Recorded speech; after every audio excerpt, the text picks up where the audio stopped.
Bueno, muy buenas tardes. Muchas gracias a las personas que están en el auditorio y a quienes están conectados a través del enlace de la Facultad de Educación. Les doy una bienvenida especial a esta jornada que tenemos hoy, auspiciada por el Departamento de Educación Avanzada de la Universidad de Antioquia. Hay dos momentos de la jornada. El primer momento es el conversatorio que hemos planeado sobre investigación cualitativa, restos y perspectivas. Y el segundo momento que realizaremos a partir de las 4 de la tarde, la conferencia inaugural del programa de doctorado.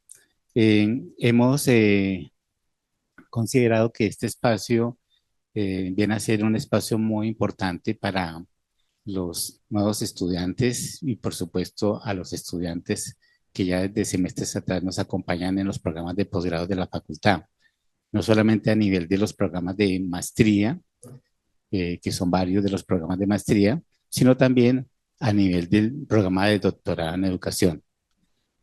Bueno, con este preámbulo, pues mi nombre es Carlos Soto, soy profesor de la Facultad de Educación. Actualmente hago parte de la línea de educación en ciencias naturales.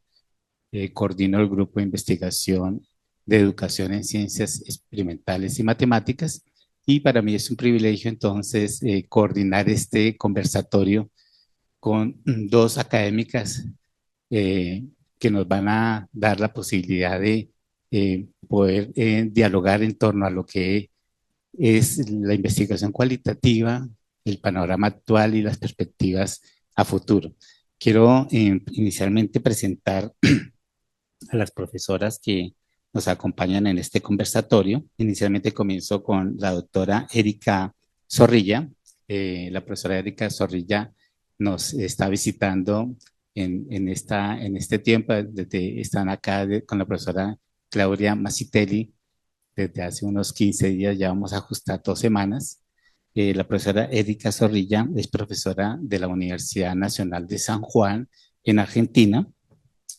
Tiene un doctorado en Ciencias de la Educación por la Universidad Nacional de Cuyo, un diploma en Enseñanza de la Física de la Educación Secundaria por la Universidad Nacional del Centro de Provincia de Buenos Aires.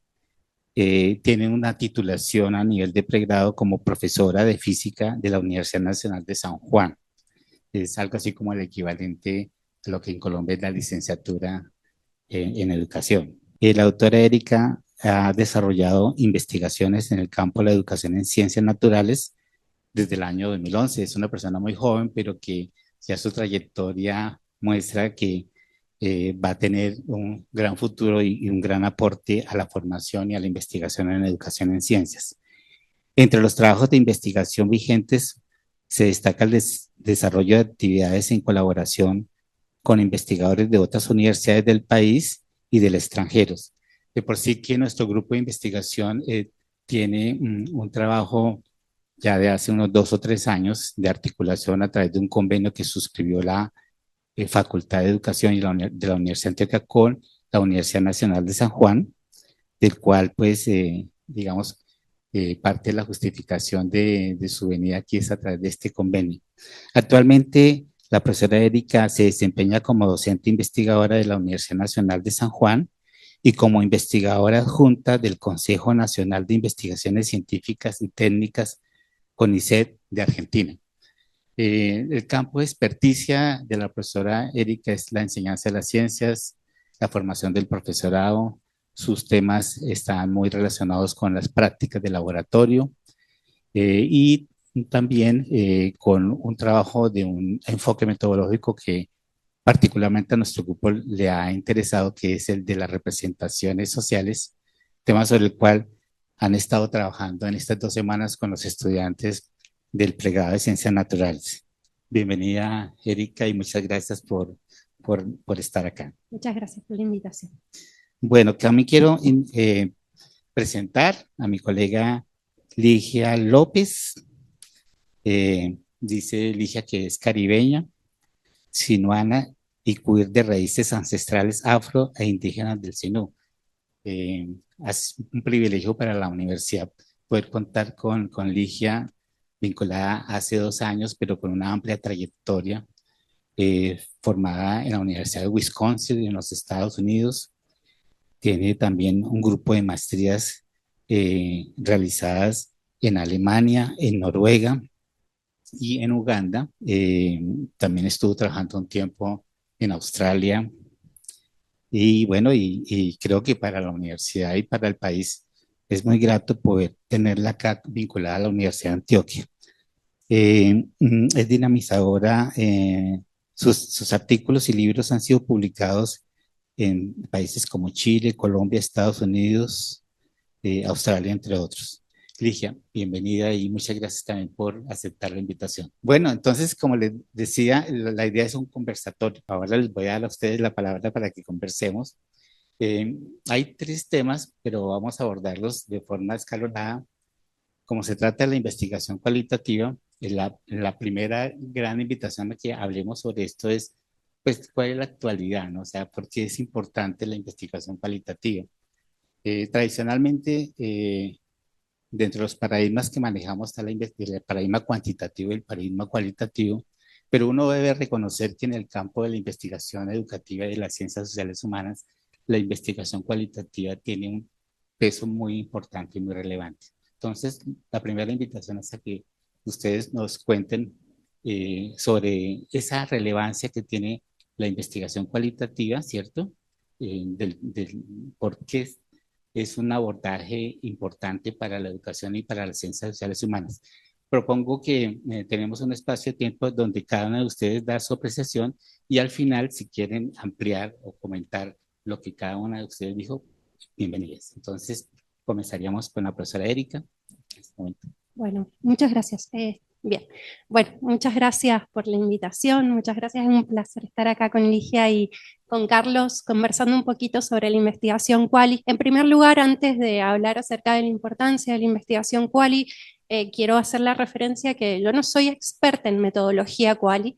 Sí, desde que empecé en la investigación educativa, que trabajo con metodologías predominantemente cualitativas, pero no soy metodóloga ni nada por el estilo, así que mi apreciación siempre va a ser desde mi lugar de trabajo y desde mi experiencia. En principio, un poco como para retomar y poner en contexto a la investigación cualitativa, a mí me gusta siempre recordar que trata de responder 2 preguntas fundamentales, a diferencia de la investigación cuántica, como decía Carlos recién, que es el por qué y el cómo. Y además tiene una característica que particularmente para mí resulta muy interesante y es muy valorada, que es que permite poner en perspectiva las voces, las opiniones, las emociones en mi caso como investigadora, los sujetos que componen la comunidad educativa y que se vinculan con la educación en ciencias naturales en general, en ciencias experimentales. Entonces esto le da un valor agregado muy importante, no solo por el tipo de preguntas que nos permite responder, sino también por el énfasis y esto de vincularse con los sujetos, que en oposición con las metodologías quali no podemos lograrlo porque responden más a un qué y a un cuánto. Y esto lo digo no en el sentido de presentarlas como opuestas, porque es una discusión que ya lleva mucho tiempo, sobre la que se ha hablado mucho y que en realidad son complementarias porque están respondiendo distintas preguntas, pero sí demostrar que la investigación quali nos está permitiendo como acercarnos de una manera compleja a los fenómenos educativos y también permitirnos responder como investigadores otras preguntas. Entonces, en primer lugar, lo que yo destaco como importante de la investigación quali para la educación en ciencias naturales, para la investigación en educación en ciencias naturales, es tener esta perspectiva desde los propios actores del sistema educativo, poder conocer, reconocer y profundizar en distintas características, creencias, emociones, comportamientos y demás. Particularmente en la educación en ciencias naturales, esto se vuelve muy importante porque en la educación se ponen en juego como significaciones, resignificaciones acerca de conceptos pero también de símbolos. Entonces, poder comprender en profundidad estos procesos, sin duda, es un valor agregado. Por otra parte, también creo que es muy importante porque nos permite alcanzar y abordar los discursos áulicos en relación a cómo circulan los discursos, en relación también a los lenguajes asociados a esos discursos. En ciencias naturales se trabaja mucho el lenguaje científico versus el lenguaje cotidiano, la interacción de estos lenguajes. Y desde la investigación, el poder acceder a estos procesos nos está dando evidencias y nos está permitiendo interpretar y profundizar en distintos obstáculos epistemológicos que suelen producirse en el aula de ciencias naturales, distintos inconvenientes más de tipo conceptuales e incluso epistemológicos en algunos de los casos. Entonces, con todo esto que estoy mencionando, un poco voy a que la investigación cualitativa es fundamental porque permite crecer y abordar la didáctica de las ciencias desde una nueva perspectiva, desde una perspectiva muy comprometida con el contexto y que las interpretaciones estén asociadas al contexto y no a una cuestión meramente teórica. Y esto creo que nos invita como investigadores cualitativos también a pensar en procesos transformativos que no involucren únicamente descripciones acerca de lo que ocurre en las aulas, sino también que nos permitan diseñar herramientas o estrategias pedagógicas que sean situadas, que sean contextualizadas y que sean adecuadas para la población con la cual estemos trabajando. Buenas tardes, Sakiusa. El encuentro de hoy es posible gracias a estas tierras aburraes, territorios ancestrales que han pervivido a pesar de más de 500 años de colonización y que han florecido por muchísimas más lunas que sobrepasan las que se pueden contar con el calendario gregoriano. Reconozco estas tierras indígenas a las orillas de lo que ahora llamamos el río Medellín como un acto político de nombrar el territorio y su ancestralidad. Este territorio me acoge mientras que estoy lejos de mi territorio, el río Sinú y el mar Caribe. Mis ancestras y ancestros zenúes en la Majagua han habitado, trabajado y cuidado parte del territorio que ahora llamamos colonialmente como Córdoba. También hay un Córdoba en Argentina, ¿cierto? Y mis ancestras afrodiaspóricas, quienes han habitado el Caribe, también trabajado, cuidado de ese territorio que orgullosamente le llamamos el Caribe, junto con pueblos cimarrones como los de los Montes de María y los que ahora llamamos Mates Bolívar. Agradezco a Carlos por la invitación a palabrear la investigación cualitativa, la investigación cualitativa en educación y también en las ciencias sociales. Carlos nos pidió que respondiéramos a esta pregunta, ¿cierto? La importancia de los enfoques cualitativos en la investigación educativa y en general en las ciencias sociales y humanas. El reconocimiento de tierras con el que inicié y el situarnos en territorio no es un acto performativo de la academia como institución colonial. Hace parte de la relevancia, o mejor dicho, la urgencia que tiene conocer y reconocer el lugar desde el cual senticaminamos y con quienes senticaminamos. El quién aquí hace referencia a lo humano y a lo más que humano. La familia, que desde epistemologías amazónicas son, por ejemplo, los árboles, los felinos, los ríos. Conocer el lugar, la tierra de la cual hacemos parte y de la que nos hace parte la tierra, es una práctica ética del ser y hacer vida. Lo que desde la euromodernidad se conoce como investigación, entre comillas, y en su vertiente cualitativa, entre comillas, está urgida de un proceso de sanación de su ética, de las lógicas de su ética, en la que se hace necesario se le devuelva tierra a la razón.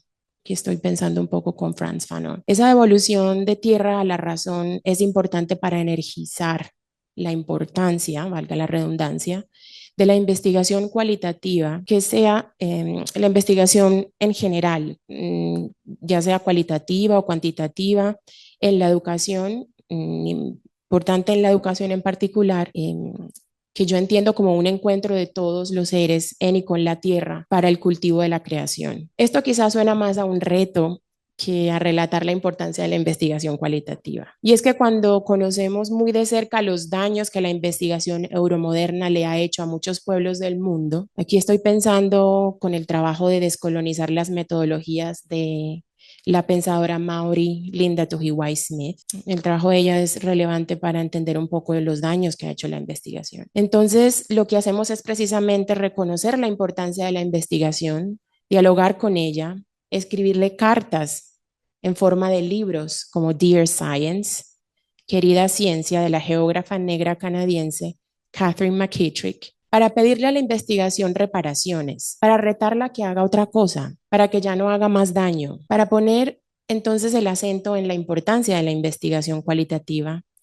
Quisiera invitarnos a meditar sobre la historia de la investigación y sus desarrollos más recientes, como la fragmentación de ella entre cualitativa, cuantitativa, métodos mixtos, postcualitativa y hasta precualitativa. Como diría el chicano filósofo de la educación Samuel Rocha, historiar la educación es darle importancia. Muchas veces esta fragmentación se torna en una suerte de distracción. La Nobel de Literatura Mujer Negra de Isla Tortuga, Toni Morrison, decía que el racismo opera como una distracción. No nos permite enfocarnos en el trabajo que hay por hacer. Esta fragmentación de la investigación nos desenfoca de la posibilidad y el potencial de la investigación que la investigación puede tener en la invención de otros mundos o de mundear, como diría la crítica literaria afrodiaspórica que habita Isla Tortuga, Zakiya Iman Jackson. Desde los territorios epistemológicos que yo habito y como historiadora curricular, el trabajo que hay por hacer, haciendo eco nuevamente a Toni Morrison, y en el nombre de la importancia de la investigación, es excavar para conocer las lógicas que enraizan la investigación y analizar cómo éstas están en armonía o desarmonía con los territorios. Desde la cualitativa decimos que la cuantitativa nos descalifica desde su posición superior en la jerarquía del conocimiento. Y desde la cuantitativa, efectivamente, descalificamos la cualitativa por sus múltiples carencias, incluyendo el rigor científico. Y pocas veces nos preguntamos, ¿qué ciencia o la ciencia de quién? En esta excavación habrían posiblemente hallazgos sorprendentes, aunque quizá no nos sorprenda encontrar que tanto lo cualitativo como lo cuantitativo son resultados de la misma colonialidad. Y el ceñirnos solo a ellos dos nos priva de gozar de la multiplicidad de posibilidades que crecen y se robustecen más allá de la investigación euromoderna, incluyendo la cualitativa. La importancia de la investigación cualitativa entonces es y recae en su invitación a conocer su trayectoria, a subvertirla, a retarla, a revelarse para que dé paso a otras posibilidades para la vida. En un momentico les cuento un poquito más cuáles son de verdad los retos. Es muy interesante estos dos aristas para ver el tema de la importancia, ¿no? Por la procedencia también de ustedes dos como investigadores, ¿no? Erika más cercana como a la ciencia, la racionalidad científica, la física, ¿cierto? Y en el caso de Ligia, más en una perspectiva más cultural, digamos, ancestral, ¿cierto? Sobresalen, digamos, sin embargo, hay como elementos que confluyen. Antes de hablar de la siguiente pregunta, me surgía a mí un poco como la inquietud en esta discusión entre Oriente y Occidente, entre la física clásica y la física cuántica, sobre el papel del observador, ¿cierto? En la investigación cuantitativa casi que podemos soslayar el papel de quien hace la investigación detrás de una serie de aparatos matemáticos de muestreo aleatorio y un escrutinio de las variables que nos dicen, bueno, ahí hay una credibilidad en la investigación, pero en la investigación cualitativa, en donde pues casi que también nos vemos afectados por las observaciones y también nuestra presencia puede perturbar el medio, ese papel, pues digamos, tiene una connotación distinta. En la experiencia de ustedes, ¿cómo aminorar la perspectiva y todo el planteamiento ideológico, político que tenemos nosotros como académicos y como seres humanos en los abordajes que hacemos con las comunidades? Entonces, te pregunto primero a ti, Ligia, y después le doy la palabra. La pregunta es, si la ¿Cómo entiendo bien, aminorar el impacto del investigador sobre la observación de cualquier fenómeno que quieras estudiar en el contexto social y cultural? Si es posible hacer eso, por supuesto, ¿no? O si no sí, es posible, ¿cómo aminorarlo? Sí, a ver, yo creo que la pregunta tiene una serie de supuestos y una de ellas incluye que la objetividad es una cosa real, ¿cierto? Y que lo contrario a eso es la subjetividad, que entonces viene encarnada en el investigador que llega al lugar a hacer eso. Mm, Pero si pensamos de nuevo, volviendo a historiar como todas estas asunciones que tenemos sobre la investigación, nos damos cuenta que la objetividad efectivamente es una falacia, un invento, de nuevo de la euromodernidad para sostener el proyecto colonial de manera muy sofisticada dentro de la investigación. Pero hay una parte importante en la pregunta y es cómo mitigar, asume que hay un riesgo que puede ocurrir, ¿cierto? Yo aquí más adelantito voy a hablar un poco de los riesgos que genera la investigación, pero uno de los riesgos en los que siempre nos enfrentamos en la investigación es que regularmente no lo hacemos con de la mano de respetando, cediendo el lugar en lo que nos estoy invitando a pensar, a las poblaciones que habitan, que ocupan, que hacen parte de los territorios donde llegamos a investigar, ¿cierto?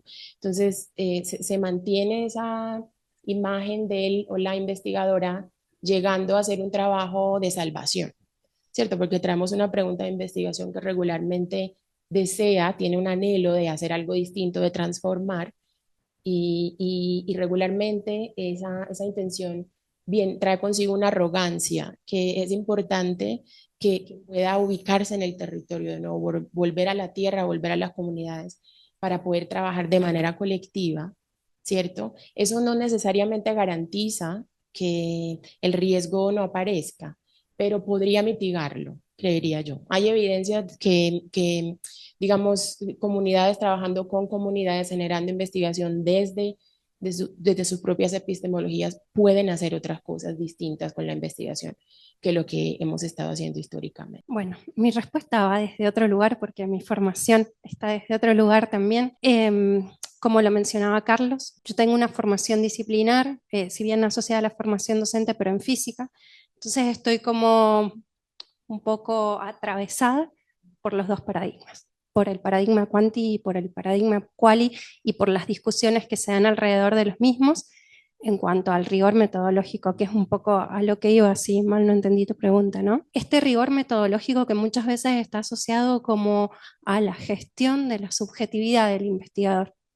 A mí me gusta pensar que esto que inicialmente se asume como un riesgo, cuando la investigación cualitativa es sólida, el investigador está bien formado y conserva como los principios éticos que mencionaba recién Ligia, se termina transformando en una fortaleza. Porque hay un ejercicio vinculado a la reflexión y a la autoconciencia del investigador acerca de su rol, del papel que cumple, de los supuestos que maneja también, y cómo esto afecta a la investigación y afecta a los sujetos con los que trabaja en su investigación. Así que este papel reflexivo, que entiendo está muy asociado también a la investigación cualitativa, se termina transformando en una fortaleza, pero no solamente porque sean personas reflexivas, porque debamos formarnos como investigadores reflexivos, sino porque también metodológicamente tenemos una serie de herramientas tradicionales como la triangulación de datos de investigadores, la triangulación metodológica, que de alguna manera nos ayudan a ubicarnos y a gestionar estas subjetividades que están siempre. Entonces, de la mano también de consideraciones éticas y de este papel reflexivo, creo que se termina transformando en una fortaleza, pero sobre la que hay que estar siempre atento y hacer realmente una toma de conciencia. Muchas gracias. Bueno, entonces ahora sí, pero antes de dar paso a la siguiente pregunta, quiero decir que la idea es que al final del conversatorio vamos a invitar a una serie de preguntas a que ustedes como público nos puedan también compartir sus inquietudes, y a las personas que nos están siguiendo a través de la transmisión también puedan hacer en el chat de la transmisión las preguntas que aquí las veremos. La siguiente pregunta es en relación con los retos actuales. O sea, la investigación cualitativa hace 20 años pasaba por unos retos determinados.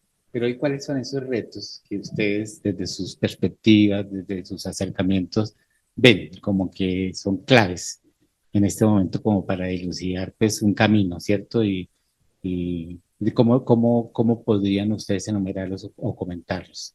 No sé quién quiera comenzar, pues. Hace un momento hacía yo referencia a la investigación neuromoderna. Ahora quisiera sentir pensar más allá de ella. Y para esto evoco nuevamente a los ancestros, y en particular a Kimi Pernia Mico. Seguramente por ahí hemos estado viendo noticias de el Caribe colombiano inundado, ¿cierto? El líder Evera Catío, Kimi es un líder Evera Catío del Alto Sinú, quien fue desaparecido y asesinado por luchar por la madre tierra, el río Sinú y la soberanía de su pueblo, y los pueblos hermanos de Córdoba y más allá. En los años 90 y en particular alrededor de la construcción de la hidroeléctrica Urrá en el Alto Sinú, Kimi movilizó muchos pueblos para impedir lo que él y su pueblo conocían sería devastador para Córdoba. En la construcción de este proyecto de Urrá hubo todo tipo de investigadores, desde los ambientales hasta los antropólogos, cualitativos y cuantitativos. Ellos, por supuesto, formados por nosotros y nosotras, educadoras en las universidades. Yo era solamente una jovencita en secundaria en ese tiempo y el currículo de URRA hizo parte de mi educación escolarizada en la clase de química, en una salida de campo a la hidroeléctrica. Recuerdo, pensando en los métodos cualitativos, cómo se narraba el progreso, en comillas, que la hidroeléctrica había traído y traería a Córdoba. El currículo de la sabiduría y el conocimiento de las ciencias naturales también hicieron parte de este tiempo. De mi formación, pero en la pedagogía pública y desescolarizada de los hermanos de Vera Catío, quienes en canoa navegaban en masa, río abajo, comunicándole a los pueblos de las laderas del río y a la jovencita quien era testigo de lo que estaba ocurriendo en el Puente Amarillo, el puente viejo de Montería, los que conocen la ciudad. Los riesgos de los trabajos científicos, de las investigaciones, del impacto que tendría Urrá en nuestras vidas, estaban siendo anunciados en este movimiento masivo en las aguas del Sinú por el pueblo catío. Casi 3 décadas después y muchas otras veces más también, a veces se nos olvidan las otras inundaciones, vivimos con mucho dolor el resultado de ignorar las investigaciones y los conocimientos científicos de Kimi y sus ancestres, quienes han recorrido y conocido el río desde sus historias de origen. Las aguas del río Sinú, en búsqueda de salida, han inundado hogares, desplazado familias, ahogado semillas y cobrado vidas humanas, incluyendo la de 2 de mis familiares. Retornando a la sanación de la ética de la investigación a la que yo hacía referencia anteriormente, estas son las consecuencias de ignorar, bloquear, deslegitimar, excluir, borrar, eliminar las investigaciones milenarias de los pueblos. Cuando hablamos de riesgos, volviendo a los riesgos, en este caso, se ha puesto en riesgo la soberanía alimentaria, la vida humana, el hábitat de los hermanos más que humanos. Esta historia, que es una narrativa, que es histórica, que es autobiográfica, reconocerán aquí los diferentes métodos cualitativos, es una metonimia para responder a la pregunta por los retos que enfrenta la investigación cualitativa. Uno de los retos más cruciales y que siempre ha sido un reto es el de buscar salidas a las opciones limitadas y limitantes de investigar partiendo desde la euromodernidad, de la extracción, de la posesión de la tierra, de la clasificación de lo humano, de la aniquilación de la diferencia. Existen metodologías de investigación, métodos de investigación fundamentados en filosofías de la investigación, en ética de la investigación, y desde los pueblos originarios, de todo el mundo y en particular en Abya Yala. Abya Yala es lo que conocemos colonialmente como Latinoamérica. Estos métodos no son solamente necesarios, sino vitales para nuestra existencia, muestra un botón la historia que les contaba de Kimi Pernia Mico. Las metodologías de la investigación cualitativa que conocemos desde los currículos escolarizados de la educación superior, es posible que estén encontrando sus límites para generar, y aquí tengo unas 3 palabras en comillas, impacto. ¿Cierto? Hablamos mucho de impacto en la investigación. Para generar transformación, generar cuidado. Métodos de investigación que la colonización no ha podido borrar, es importante que busquemos. Aquí estoy pensando en esta noción de lo que la colonización no pudo borrar, con la filósofa de ascendencia aymara Silvia Rivera Cusicanqui. El reto incluye conocer las leyes de origen, las leyes y los protocolos que orientan el vivir y caminandar de los pueblos para no generar más daños a través de extractivismos cognitivos y explotación epistémica, como es común en algunos lugares. El trabajo de remembrar con el territorio, aprender de él, es un camino de mucho cuidado, es un camino lento de activación de otros sentidos para aprender a escuchar profundamente. Dadiri, como dice la líder indígena de los pueblos del territorio norte de Australia, Miriam Rose Ugunmer. Dadiri, escuchar profundamente. Bueno, gracias. Estoy aprendiendo un montón, quiero decirlo, antes de pasar a comentar un poquito los retos que veo en la investigación cualitativa en mi área. Uno era, y un poco nos adelantamos con lo que conversábamos recién, esta gestión de la subjetividad o discusión acerca del rigor metodológico, así que no voy a profundizar en eso, pero sí quiero volver a retomar en parte, pero desde otro lugar también, lo que mencionaba Alicia acerca de la ética de la investigación científica. Creo que nos estamos enfrentando actualmente a retos muy importantes asociados a las consideraciones éticas, porque también con el mundo digital y con las distintas características de las aulas y de la educación actual, los límites entre la privacidad, la confidencialidad, el daño potencial a los participantes ya no son los mismos límites que se manejaban años atrás. Entonces los consentimientos informados, que a veces podían ser simplemente verbales o una nota en un papel, tienen que empezar a tomar otro lugar y estos consentimientos inclusive creo que tienen que cambiar de lenguaje y tenemos que acercar el lenguaje del consentimiento a los sujetos que participan en la investigación, desdibujando el lenguaje académico para empezar a acercarnos desde el principio, desde el consentimiento informado a la realidad social a la que nos enfrentamos. Digo enfrentamos, pero no como un enfrentamiento, sino como una participación desde el interior de la investigación. Creo que esta es una de las consideraciones y de los retos más importantes alrededor de la investigación cualitativa actual en el aula y en el aula de ciencias naturales. Después hay otro reto que puedo llegar a identificar que no tiene que ver con la población, sino que está más vinculado a la publicación posterior de las investigaciones.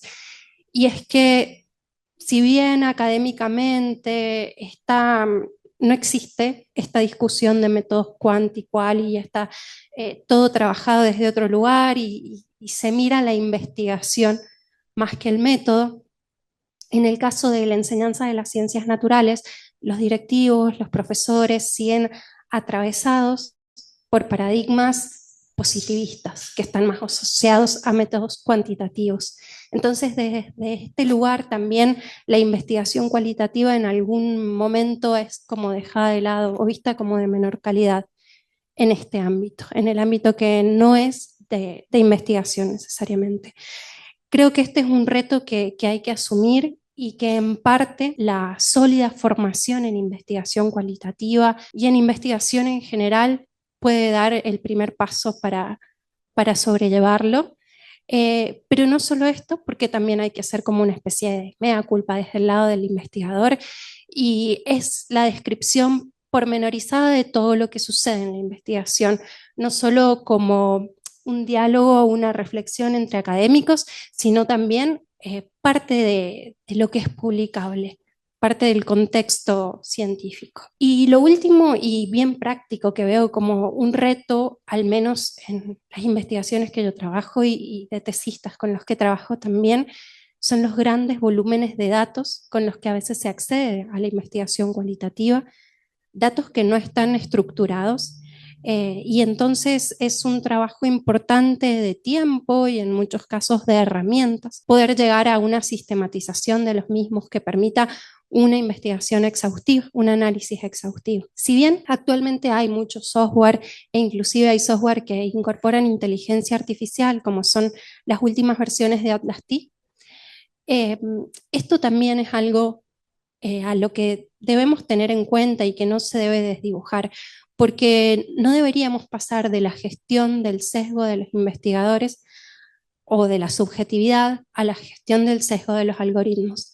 Así que creo que es algo que hay que tener en cuenta, permanente, y que en cuanto al rol del investigador le exige no solamente conocer el software, no solamente conocer los procesos de investigación, sino también conocer los métodos de codificación y el lenguaje del software.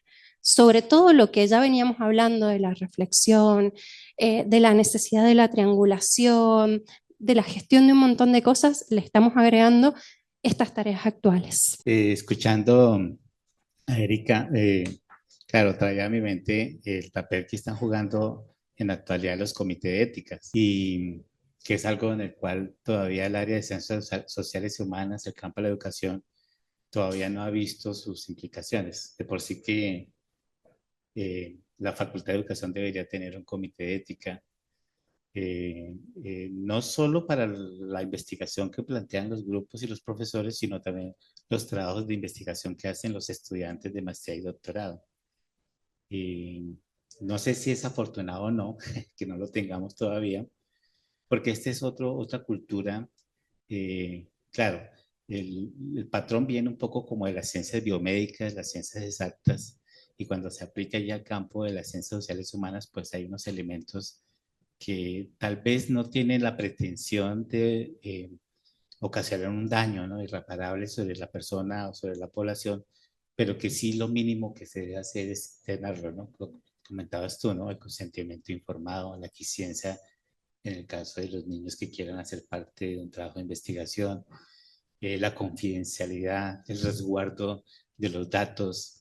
Y cada vez más se ve en el contexto de las revistas de investigación que no solamente basta con el escrito del investigador, sino que además de eso hay que enlazar o que la persona que lea el artículo pueda hacer incluso los datos, o sea, para verificar si realmente lo que el investigador está escribiendo se ajusta o no. Muy parecido a lo que tal vez se hace en el campo de las ciencias exactas y naturales, en donde los pares a veces incluso reproducen el experimento para ver si lo que el investigador está reportando es o no es, ¿cierto? En este caso, de las ciencias sociales humanas, pues creo que el asunto va para allá, ¿no? Es un tema sobre el cual creo que tenemos que reflexionar bastante y ver qué posición también tomamos al respecto. Pero bueno, entonces quisiera pasar al tercer momento, ya el tercer y último momento, antes de darle la palabra a ustedes que nos acompañan acá, es con respecto a los desafíos. Si bien es cierto, hemos hablado de retos, también esos retos pueden ser también los mismos desafíos, ¿no? ¿Cómo los vislumbra? Siendo como una perspectiva futurista, ¿no? A 5, a 10 años, ¿qué cosas se vienen que todavía no hemos visto y que deberíamos también prepararnos para eso? Erika, te doy la palabra. Muchas gracias. Creo que estas perspectivas a futuro, al menos en mi caso, van muy de la mano de los retos de los que hablábamos recién. Y como justamente hace unos momentos estaba hablando de esta integración tecnológica, de software, inteligencia artificial, de la necesidad del investigador de formarse no solo en la investigación misma, sino también quizás más a nivel computacional o de programación, para conocer lo que está haciendo el software y luego poder describirlo.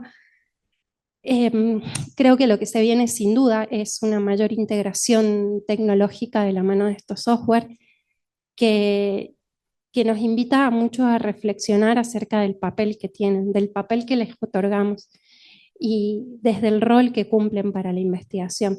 Yo mencionaba hace unos momentos que no estaría bueno pasar de la gestión de la subjetividad del investigador a pensar los sesgos del algoritmo. Y en ese sentido, en experiencias particulares y bien cercanas a este tiempo, un poco lo que he visto es el uso de la inteligencia artificial para la codificación o para la creación de categorías de análisis de grandes volúmenes de datos, que inicialmente quizás esto se hacía de manera más artesanal, pero que al usar esta inteligencia artificial, que en muchos casos no es tan inteligente, se está perdiendo lo creativo del proceso y también todo el conocimiento previo con el que llega el investigador a estos procesos, a la creación de estas categorías de análisis. Y que son procesos y son conocimientos sobre los cuales, por supuesto, como venimos hablando, se debe reflexionar, pero es el investigador el que los conoce. Si solo se lo dejamos a un algoritmo, entonces entramos como en una especie de caja negra de la cual no vamos a salir.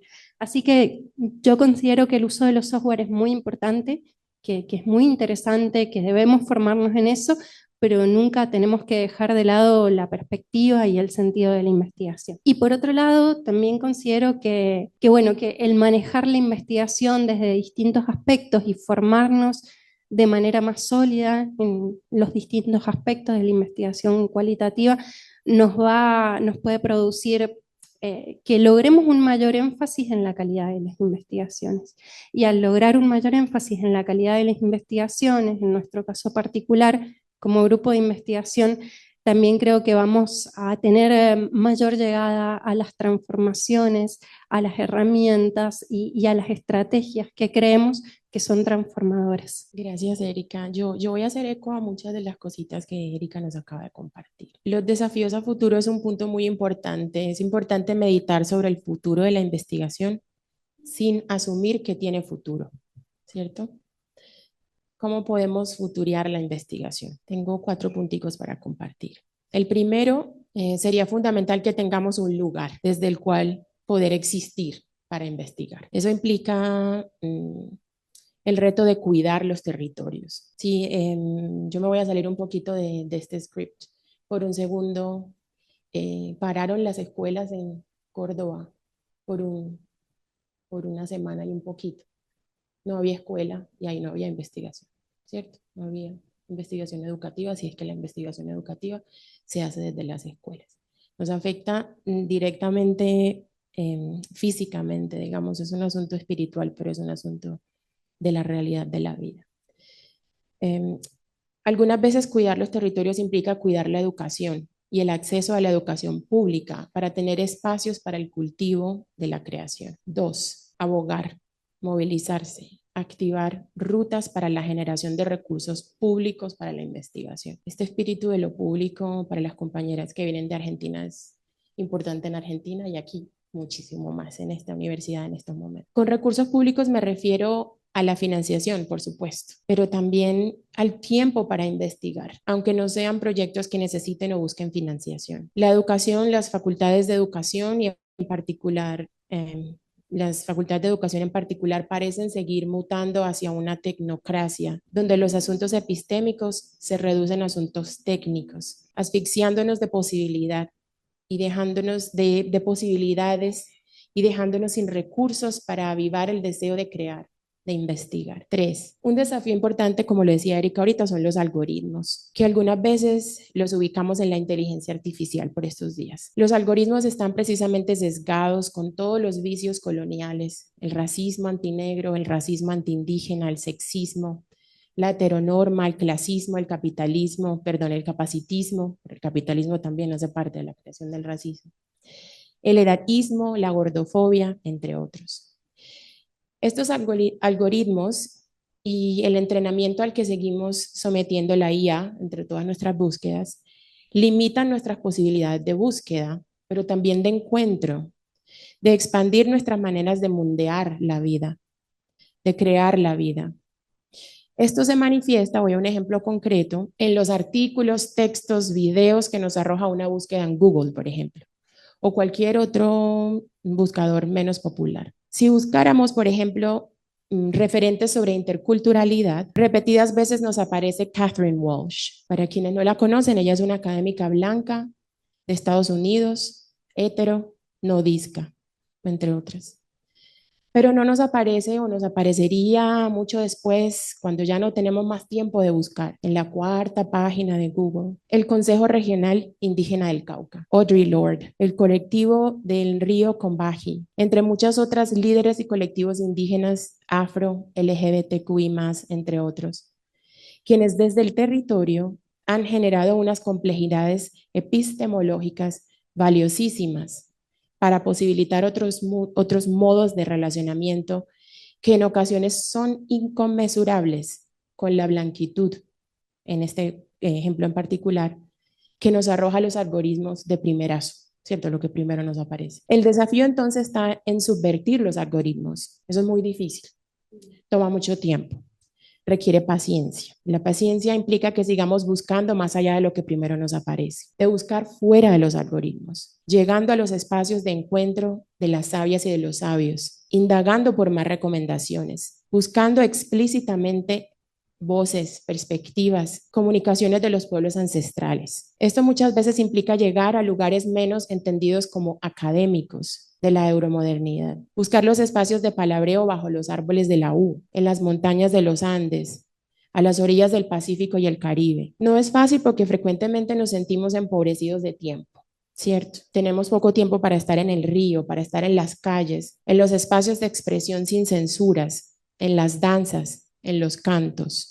Cuarto, pero no último, pues seguro habrá muchos otros retos para garantizar la futuridad de la investigación. Necesitamos reparaciones en la investigación y en la investigación educativa en particular. Esto implica crear, aquí haciendo un poquito a cómo respondía la respuesta de Carlos anterior, implica crear colectividades, encontrarse con pares investigativos, invitar a colaborar a las comunidades, a los pueblos y hacer esta colaboración en sus términos, desde sus leyes, respetando sus epistemologías, remunerando su trabajo. Aquí voy a hacer una palabra que hace parte de cuando hacemos trabajo de edición en las revistas, aceptando sus publicaciones, reconociendo que las investigaciones tienen otros modos de diseminación más allá del escrito y la indexación, haciendo preguntas de investigación partiendo de lo que aqueja a los pueblos, de sus sentires y pervivires, cediendo el lugar de investigadores principales para seguir el proceso de aprender de las investigaciones científicas de alto rigor que los pueblos han tenido que liderar para poder seguir existiendo, para poder seguir perviviendo y para el sostenimiento de la vida misma. Entonces, si rigor es lo que estamos buscando, ahí está. Nosotros somos testamento de eso, aquí estamos. Y eso ha sido por el trabajo investigativo que los ancestros y las ancestras han hecho por mucho más tiempo de lo que nos podemos imaginar. Muchas gracias, Ligia. Bueno, entonces pasamos a la etapa de las preguntas para invitar al público que está aquí en el auditorio, pero para animarlos vamos a leer la primera pregunta que nos hace las personas que están conectadas por Zoom. Dice, la pregunta la hace Jonathan Gómez. Dice, buenas tardes, me parece interesante el comentario sobre la ética de la investigación y el uso de la IA en este campo. Por eso la pregunta es, ¿cuál es la posición tanto del doctorado? Bueno, aquí tenemos al coordinador del doctorado, de pronto el coordinador del doctorado también va a participar. ¿Cuál es la posición del doctorado como de las invitadas frente al uso de la IA en la investigación, sea quali o quanti? Con respecto a eso, ¿qué podrían ustedes comentar? Bueno, yo un poquito había adelantado, creo que mi posición no es que me parezca algo malo en sí mismo, es una herramienta más. Somos los investigadores quienes decidimos cómo usar esa herramienta y el lugar que le otorgamos a la herramienta. Creo que actualmente en varias revistas iberoamericanas incluso se permite el uso de inteligencia artificial con determinados fines y siempre que haya una explicitación acerca de su uso. En ese sentido, insisto en que mi postura no es ni a favor ni en contra de la misma, la reconozco como una herramienta actual, pero no dejo de quitarle el rol al investigador, que es el que debe tener, que es el que decide, y es quien elige cómo usarla y en qué contexto usarla. Sí, bueno, yo no podría responder a la parte del doctorado, quizá el coordinador del doctorado nos da una manito con eso más adelantico. Yo creo que adicional a lo que he comentado, podría de pronto hacer referencia a una experiencia que tuvimos el semestre pasado. Mis estudiantes de pregrado están por acá también, me da mucha alegría que estén en este espacio. Alguna de ellas utilizaba la inteligencia artificial para propósitos escriturales. Y lo que notábamos es que tan inteligente no es, ¿sí? Nos damos cuenta que se estaba perdiendo muchísimo de lo que ella podía estar diciendo con los datos que tenía. Entonces, digamos, para afirmar también aquí lo que Erika nos dice, crear otras conciencias, está aquí, no se va. Ya hace parte de cómo manejamos nuestras vidas, ¿cierto? La pregunta de nuevo sigue siendo cómo podemos subvertirla, cómo podemos rebelarnos contra sus modos para poder crear otras maneras de relacionarnos. no lo vamos a hacer solamente por emplearla sin tener unas estrategias para poder que haga otra cosa, que nos sirva de otro modo. Entendiendo que es una inteligencia colectiva, de nuevo, de las personas que han podido participar de la creación de esa colectividad.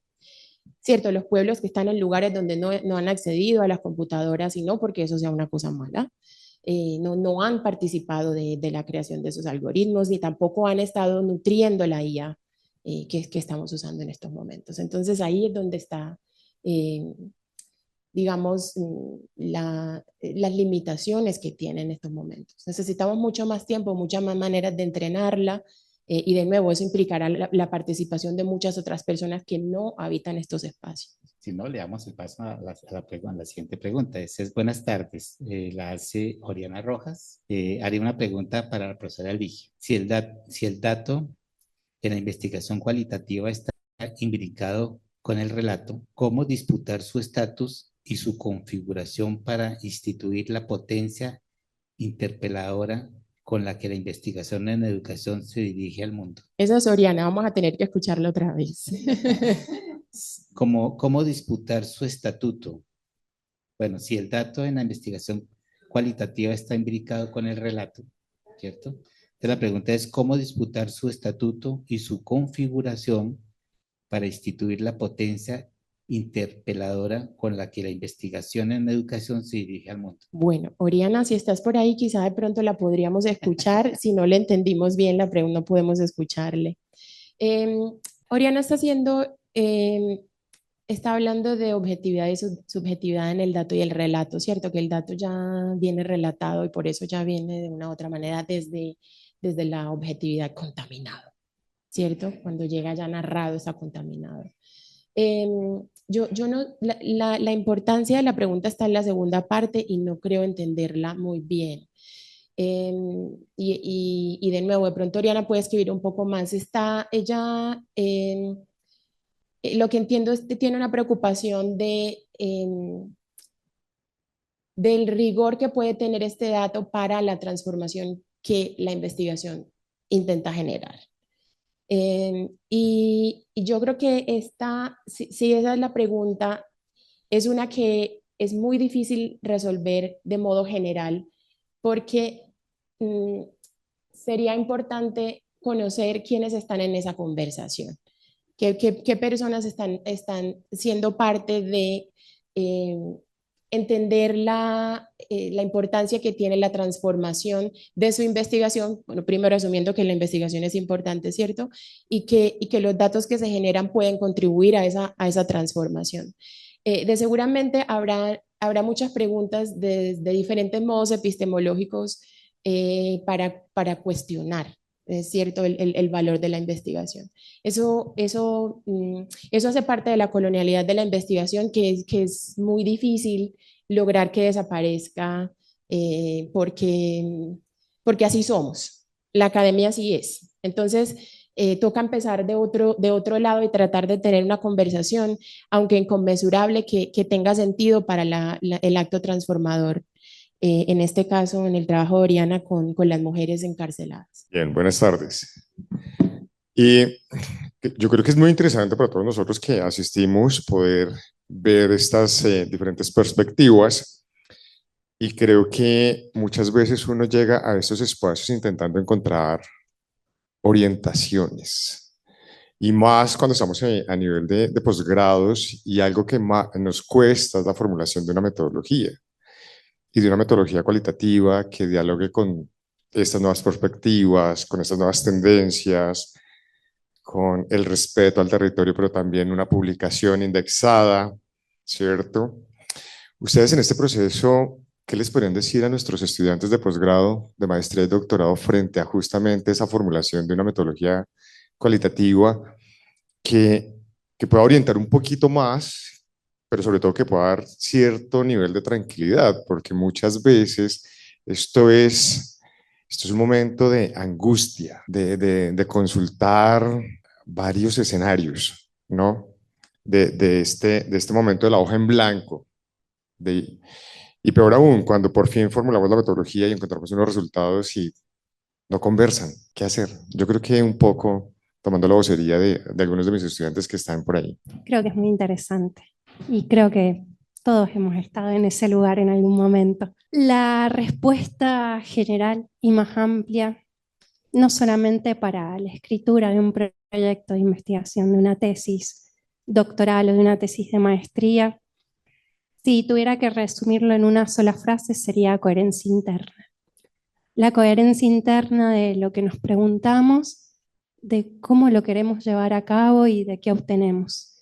Si logramos que estas partes dialoguen entre sí de manera fluida, un poco estamos siendo fieles a lo que queremos lograr y lo estamos haciendo de manera sólida. Quizás esta es una respuesta bastante corta, pero siento que todo puede resumirse en coherencia interna. Sí, yo creo que esa es una pregunta muy importante, porque va conectada a algunos de los puntos que ya mencionaba anteriormente y tienen que ver con empezar por el lugar, el situarnos, dónde estamos, con quiénes estamos intentando crear significados. Mm, Algunas veces creemos que la metodología en su orden empieza con una pregunta y luego viene el marco teórico y luego generamos la metodología. O lo contrario, el marco teórico luego viene después. Muy importante reconocer cuál es el marco teórico con el que ya llegamos. El marco teórico no viene después, no lo buscamos. Ya llegamos, viene con nosotros, con nuestro cuerpo, cómo nos posicionamos,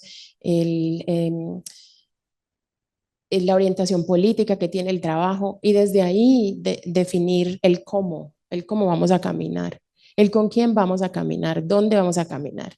Y eso implica buscar un montón y de nuevo buscar mucho más allá de la primera página, conversar con personas que regularmente no hacen parte de la academia, de conversar con las personas que intentamos, de nuevo, de las comunidades con las que intentamos transformar, cómo lo harían ellos y ellas.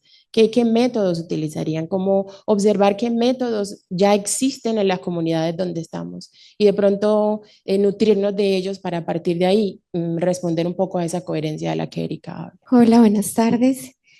Bueno, agradezco el espacio, me excuso porque llego un poco tarde, pero tuve la oportunidad de escuchar los diálogos en torno a los retos de la investigación y me preguntaba y quisiera seguir ahondando sobre este enfoque nuevo de investigaciones postcualitativas, justamente que sitúan estas filosofías indígenas, que sitúan estos giros afectivos, que sitúan esta deconstrucción conceptual. Entonces, el año pasado, en un espacio también del seminario del doctorado, el maestro Alfredo situó esa reflexión, la puso en escena como, bueno, ¿qué tanto avanzamos en estas reflexiones sobre las investigaciones postcualitativas? Y me gustaría saber si ustedes de pronto han avanzado en esa dirección, si consideran que justamente todos estos retos que hoy mencionamos hacen parte de ese enfoque que ya la investigadora Elizabeth Pierre empieza como a introducir en el marco de lo que implica pensarnos hoy estas investigaciones desde estas orillas, desde estos desbordes, solo como para seguir aprendiendo. Muchas gracias. A mí me cuesta un poco responder a esta pregunta porque, de nuevo, parte de lo que yo creo que necesitamos hacer es interrumpir un poco, aunque sabemos que existen y no desaparecen si no les prestamos atención, pero es interrumpir un poco esta fragmentación de lo cual y lo cuánto y lo pre y lo post. Porque lo que creo además que ocurre en esta fragmentación es que manejamos una temporalidad lineal que nos dice que algo viene después de lo cual, pero la invitación que estamos haciendo en estos momentos es a remembrar, ¿cierto? A pensar en el tiempo de maneras distintas, donde no necesariamente tengamos eh, un orden de pasado, presente y futuro, sino cómo nos resituamos, cómo empezamos de nuevo, cómo con los elementos que tenemos podemos hacer algo distinto. Eh, la propuesta de Elizabeth St. Pierre, que ha sido, digamos, acogida por muchas personas, todavía carece del pensarse en la tierra, del territorio.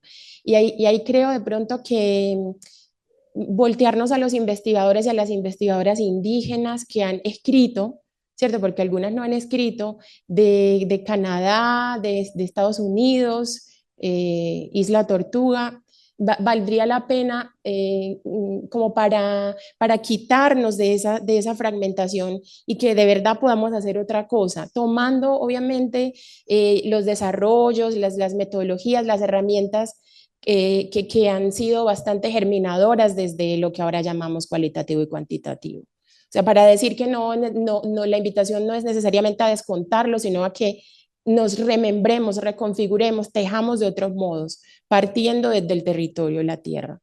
Bueno, entonces, retomando el diálogo con Oriana, ¿cierto? Antes de leerlo, pues, de leer lo que les voy a leer a continuación, recordé un poco la intervención que hice en torno a Oriente y Occidente, perspectiva clásica y moderna de la física contemporánea, en fin, como una perspectiva de una física, de una investigación cualitativa cuántica, ¿cierto? Por lo que Oriana plantea, que me parece muy interesante. Ella no lo dice, yo digo que es investigación cualitativa cuántica. Mi pregunta parte de la idea, dice Oriana, de que en investigación cualitativa el dato no es algo dado previamente, sino que se produce en el entramado del relato, en la interacción, en la escritura y en la interpretación. Es decir, el dato no es exterior al discurso que lo constituye. Cuando hablo de disputar su estatuto, me refiero a cuestionar qué consideraciones como dato válido, qué autoridad le otorgamos y bajo qué criterios se legitima. Y cuando hablo de disputar su configuración, me refiero a reconocer que el dato se organiza narrativamente, que su forma de presentación ya implica una toma de posición. Me interesa pensar cómo esa revisión del estatuto del dato puede permitir que la investigación en educación tenga la capacidad de interpelar al mundo, es decir, de cuestionar lo que se presenta como natural, evidente o incuestionable. ¿Cierto? Y entonces aquí un poco quienes hemos estado cercanos al mundo de la química o la física contemporánea, decimos, pues ese es uno de los problemas filosóficos que entre otras cosas hacían irreconciliable la visión de una personalidad como Albert Einstein y los creadores de la mecánica cuántica, ¿no? Y todo el tema del principio de la indeterminación, o sea, el papel del observador y la medida, ¿cierto? Y evidentemente a mí personalmente también me ha causado esto bastante inquietud, de que al final también nosotros prejuzgamos y modelamos, tenemos un problema muy complejo de cómo separarnos para poder hacer una lectura objetiva de los datos, ¿cierto? Cuando en realidad también en la investigación estamos persiguiendo pues, que los datos se comporten como yo quiero que se comporten. ¿Cómo en ese aspecto que me parece que es un aspecto muy interesante, cómo lo ven ustedes, esa perspectiva que Oriana nos introduce acá? Bueno, yo creo que quizás la más acertada para responder va a ser Ligia, pero voy a ensayar una respuesta un poco acerca de pensar el dato y pensar desde dónde se lo mira el dato. Yo más que pensar el dato, me planteo el cómo miramos y desde dónde interpretamos ese dato, pero lo hago desde el lugar que me corresponde en la investigación educativa, que ya dije que estaba más vinculado a las ciencias naturales. Y otra de las cosas que mencioné es que la investigación quali era muy importante porque nos traía los sentimientos, las creencias, nos permitía acceder a la complejidad de las personas de alguna forma. Y en esta complejidad, las personas nos van a brindar sus discursos. Creo que el reto está en que, más allá de que no podemos dejar de mirar desde nuestros propios marcos teóricos, quizás estemos lo suficientemente cercanos a ese discurso para intentar comprenderlo e intentar comprender qué es lo que nos quiere transmitir. No tanto criticando al dato mismo, sino repensando nuestro lugar como investigadores y el lugar de nuestros marcos teóricos también. Oriana dice que tiene una perspectiva política cuando leemos el dato, pero la perspectiva política está antes de que yo piense que algo es un dato. O sea, nosotros no aparecemos en el mundo viendo datos por todas partes, ¿no? Llegamos a un lugar y nos damos cuenta de cosas. Sí, entonces miramos alrededor y nos damos cuenta, desde mi perspectiva crítica, anticolonial, antirracista, yo noto que esto es un aula bastante clarita. Sí, hablando desde el pigmento, desde nosotros, quienes estamos aquí, ¿cierto? Posiblemente hay más mujeres que hombres. Y estoy haciendo una lectura de, hay algunas que hemos sido asignadas mujeres cuando nacimos, ¿cierto? Entonces ya, desde todo eso que estoy notando, que estoy ahora llamando datos, comienzo entonces a contarlos. Digo, aquí hay tantas mujeres y tantos hombres, ahí tengo un dato cuantitativo.